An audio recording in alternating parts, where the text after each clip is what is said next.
سلامتنا أبزلكم يبصحكم كبرات فتوات تختاتل زيناتنا نزي ساعات زتا أخاخ بناي محدشت معمالتاتن وانا زيناتاتن قريبنا لكم لنا نمكتالكم بخبر نعدم سبسكرايب لايك شير ندا كبركم زيناتنا تختاتلهم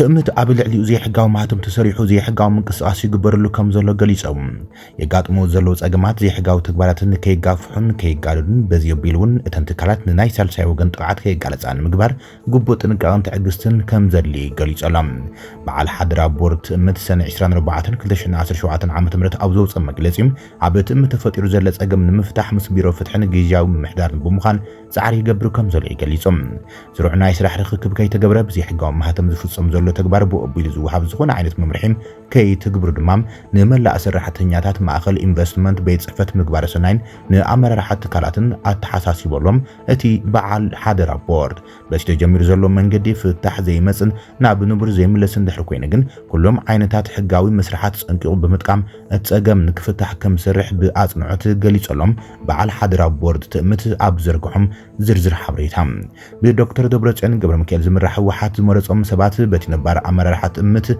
افلطو زيتوهابو مرصان مدبان امررحات امت كم استخايد زفلط يوم اتي بهوحات سمرص حدوش امررح دمام ابتي زحلفو سمون وانا فصام سرحت امت الموصار ملكت سراح اوصين يرم بمخنيات تيستفطر زيمر دادما منግስት ፌደራል ሳልሳይ ወገን ኢዱ ከእቱ ከም ዝኽልን እተን ኩባንያታት ምድማ እስተጣይሸሉ ዕላማ ልምዓት ትግራይ ከይዕውታ ሓደጋ ህልውና ከጋጥመን ከም ዝኽእል ብዙሓት ስጋኣቶም ይገልጸሎም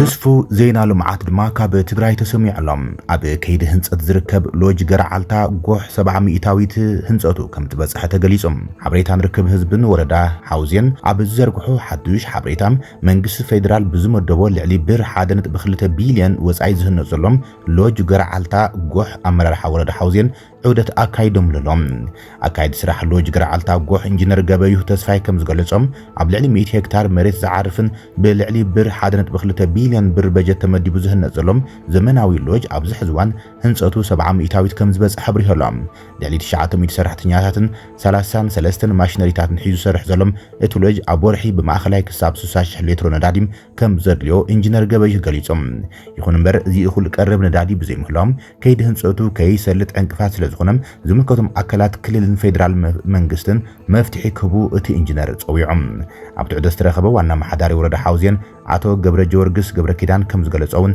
لوج قرعالتا قوحتن ساي توريزم تግራይ اب مرغغاصن محبره قطباو صقمات حبرتسب تخبابي اب مفتحن زلعل قده كم زهلو بمحبار اب كيدي هنصت زغاطم صقمات مفتاح محدارم اب غونيت بروجكت كوينم حاجز كم زغبر ارغاغيصلم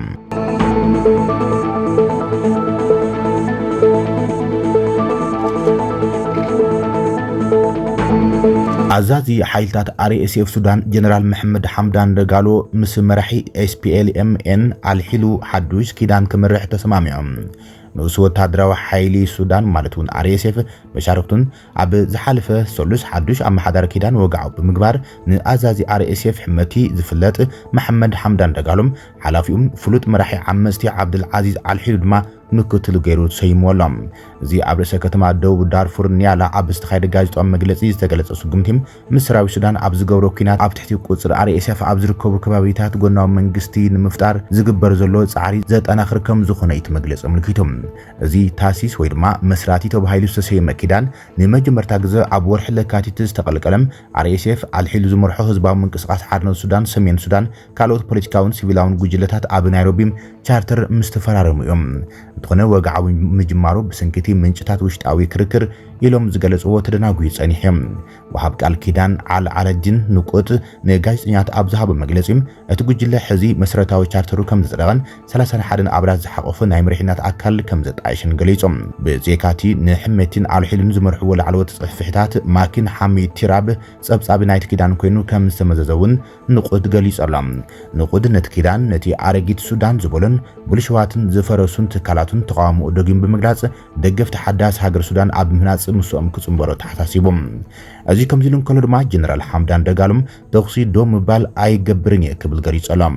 አዛዝ ሓይልታት RSF ሱዳን ጀነራል ሐምዳን ደጋሎም ነቲ ሓደ ሰሙን ዝጸንሕ ሰብኣዊ ምቁራጽ ተኽሲ ጻውዒት ከም ዘይቕበሎ ፍሊጦሎም ዋና ጸሓፊ ሕብራት ሃገራት አንቶኒዮ ጉተሬዝ ኣብ ከባቢ አልፈሽር ንሓደ ሰሙን ዝጸንሕ ተኽሲ ዶ ምባል ጸዊዖም ጀነራል አልቡርሃን ድማ ነቲ ጻውዒት ከም ዝተቐበሎ ኣፍሊጥዮም ሓደ ላዕለዋይ መራሒ ሓይሊ RSF ብዛዕባ እዚ ጉዳይ ምስተሓተም ብዛዕባ እዚ ጉዳይ ዝረኸበና ሰብ የለን ኢሎም ተኽሲ ዶ ምባል እውን ኣይንቕበል ኢና አልቡርሃን ነቲ ናይ ተኽሲ ዶ ምባል ጻውዒት ዝተቐበሎም ብስንክቲም ኣብ ልዕሊ ወተሃደራዊ ሓይልታቱም ንገብሮ ዘለና ልዑል ጸቕጥ እዩ ክብል ድማ ሱዳን ታይምስ ሓቢራላ ነቲ ኣመራርሓ RSF ብምጥቃስ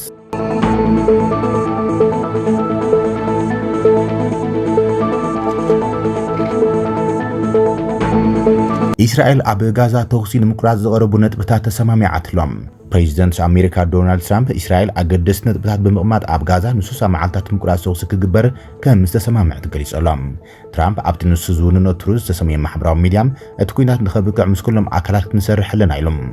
ትራምፕ ኣስዒቡ ሰላም ንኽሰፍን ኳታራውያንን ግብፃውያንን ኣዝዮም እዮም ሰሪሖም እቲ ናይ መወዳእታ እማመ ሓማስ ክሰማምዕሉ ተስፋ እገብር ክቕበልዎ ኣለዎም ምክንያቱም ነገራት ካብ ዘለው እናሓሸ ዘይኮነም እናኸፈ እዩ ዝኸይድ ዘሎ ብምባል ይጽሒፎም ዕጡቓት ሓማስ ብ7 ጥቅምቲ 2023 ኣብ ልዕሊ እስራኤል ሃንደበታዊ መጥቃዕቲ ድሕሪ ምፍጻሞም ኣስታት 1200 ሰባት ቀቲሎም 251 ሰባት ድማ ጅሆ ሒዞም መስኮድያ እስራኤል ኣብ ልዕሊ ሓማስ መጥቃዕቲ ከተካይድ ጀሚራ ክሳብ ሕዚ ድማ ልዕሊ 65,000 ፍልስጤማውያን ኣብ ጋዛ ከም ዝተቆተሉ ብሓማስ ዝመሓደር ሚኒስትሪ ጥዕና ይገለጽ ነዚ ሕዚ ትራምፕ እስራኤል ተቐቢለዮ ኢላ ዝብሎ ዘሎም እማመ ምቁራጽ ተኽሲ ዕጡቓት ሓማስ ተቐቢሎም ሞድዮም ኣይተቐበልዎን ግን ኣይነጸረን ፕሬዚደንት ዶናልድ ትራምፕ ቀዳማይ ሚኒስትር ቤንያሚን ኔታንያሁን ዝመጽእ ሰሙን በኣካል ክራኸቡ ድማ መደብ ተታሒዞሎም ትራምፕ ኣብ ጽሑፉ ኔታንያሁ እቲ ኣብ ጋዛ ዝካየድ ዘሎ ኩናት ክውዳእ ከም ዘልዩም እምነት የኢሎም ኣብቲ ዝሓለፈ ሰሉስ ሚኒስትር ስትራቴጂያዊ ጉዳያት እስራኤል ሮን ሮፈመር ምስ ፍሉይ ልኡኽ አሜሪካ ኣብ ማእኸላይ ምብራቕ ስቲቭ ዊትኮፍ ጸሓፊ ጉዳያት አሜሪካ ማርክ ሩቢን ምክትል ፕሬዚደንት አሜሪካ ጄዲ ቫንስን ኣብ ዋሽንግተን ክራኸብ መደብ ተታሓዚሉ ነይሮም ኣምባሳደር እስራኤል ኣብ ሕብራት ሃገራት ዳኒ ዳኑን ምስ ቢቢሲ ኣብ ዘካየደ ቃል ምሕት እስራኤል ምቁራጽ ተኽሲ ክግበር ኣዝያ ትደልያ ኢሉ እንትኾነ ግን ሓማስ ይሕሰሞ ከም ዘለው ገሊጾም ኣብ ልዕሊ ሓማስ ጸቕጥ ንፈጥር ኣለና ናብ ጣውላ መጽኦም ክዛተዩ እንተዘይክኢሎም ግን ነቶም ጅሆ ተታሒዞም ዘለው ነጻ ክነውፅም እቲ እንኳ ኣማራጺ ብወተሃደራዊ ሓይሊ ዝያዳም ጸቕጢ ምግባር ኢሎም ኣስዒቡ ኩሎም እቶም ጅሆ ተታሒዞም ዘለው ናብ ገዝኦም ዝተመለሱም እቲ ኩናት ዘብቅዕ ኢሎም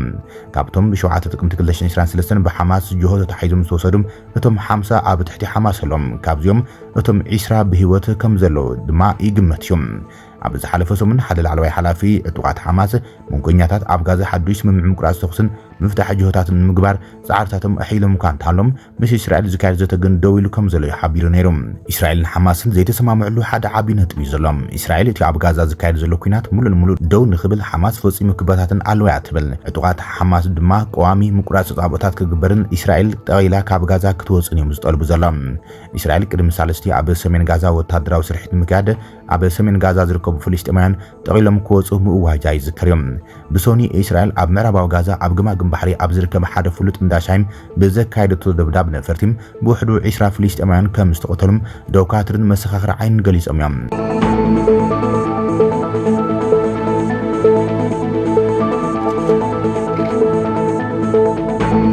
ፕሬዚደንት ኢራን ፔዜሽኪያን ምስ ህጉራዊ ኤጀንሲ አቶሚክ ጸዓት ውድብ ሕብራት ሃገራት ዘለዎ ምትሕባር ደው ክብል ኣዚዞሎም እቲ ትእዛዝ ፕሬዚደንት ኢራን ደብዳብ ነፈርቲ ኣሜሪካ ንኣዝዮም ኣገደሲ ትካላት ኒውክሌር ድሕሪ ምውቅዕ እዮም መንግስታዊ ማዕኸን ዜና ብኢንተርኔት እዚ ውሳነ ብፕሬዚደንት ማሱድ ፔዜሽኪያን ጸብጺበን ኣሎ እዚ ንኤጀንሲ ቁፅፅር ጸዓት ኒውክሌራዊ ጸዓት ዝቐረበም ንኒውክሌራዊ ተቋጻሪ ውድብ ሕብራት ሃገራት እንታይ ትርጉም ከም ዘለዎ ንጹር ኣይነበረን ኣብ ቪየና ዝመደብሩም እቲ ኤጀንሲ ንዊሕ እዋን ንመደብ ኒውክሌር ኢራን ይከታተሉ እዩ ነይሮም እቲ ትካል ንዘቕረበሉ ሕቶ ርእይቶ ብቕጽበት እውን መልሲ ይሃበሉን ድሕሪ ምጽዳቕ እቲ ሕጊ ላዕለዋይ ቤት ምክሪ ሃገራዊ ድሕነት ኢራን ነቲ እማምን ኣተግባብራን ክከታተሉ ነይሮም እቲ ቤት ምክሪ ንባዕሉ ብግልጺ ዋላ ሓንቲ እኳ እንተዘይበለም ፔዜሽኪያን ሓላፊ ናይቲ ቤት ምክሪ ስለ ዝኾነም እቲ ጸብጻብ ትእዛዝ እቲ እማመ ኣብ ግብሪ ከም ዝውዕል ምልክት እዩ ተባሂሉሎም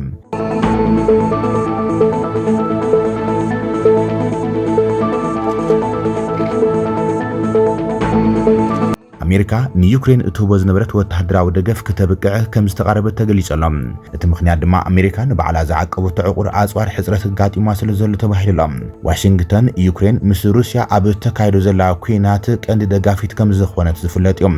ብፍላይ ኣብ ዘበነ ምምሕዳር ጆ ባይደን ብዙሕ ደገፍ ከም ዝግበረላ ቃል ተኣትዩላ ዩክሬን። ብመሰረታዊ ቋጽራ ኣውሮፓውያን ኣሜሪካ ካብ ወርሒ ለካቲት 2022 ንዩክሬን እትህቦ ወተሃደራዊ ሓገዝ 66 ቢልዮን ዶላር ከም ዝበጽሕ ይግለጽ። ትራምፕ ናብ ስልጣን ምስ መጸ ዋሽንግተን ንወተሃደራዊ ውጽኢታት ንምልዋጥ ክቡር ማዕድናት ዩክሬን ክትወስድ ተሰማሚዓ እያ። ወሃቢት ቃል ዋይት ሃውስ ኣና ኬሊም እቲ ውሳነ ንረብሓታት ኣሜሪካ ንምስጋም ዝተወሰደ ምዃንን እቲ ሃገር ዘይጎነፃዊት ሃገር ንምግባር ቃል ከም ዝኣተወትን ገሊጻ። ንኻልኦት ሃገራት ዝግበር ደገፍ መመሊሱ በብጉዳይ ክወሰን ምዃን ድማ እታ ወሃቢት ቃል ገሊጻ። እቲ ዩክሬን ክግበር ተሓሲቡ ዝነበረ ሓገዝ ኣብ ኣሜሪካ ሕጽረት ኣጽዋር ምስ ኣጋጠመ ተቋሪጹ እንተኾነ ዓይኖት መሳርሒታት ከም ዝተኣገዱ ክሳብ ሕዚ ብወግዒ ተገለጸን። ኣብ ዝዋን እዚ ሰራዊት ሩስያ ኣብ ትሕቲ ቁጽርን ቁልዕን መጥቃዕቲ ኣብ ዘካይደሉ ዘለዋን ምቁራጽ ደገፍ ንዩክሬን ዝያዳ ዋጋ ከኽፍላ ከም ዝኽእል ይግመተሎም።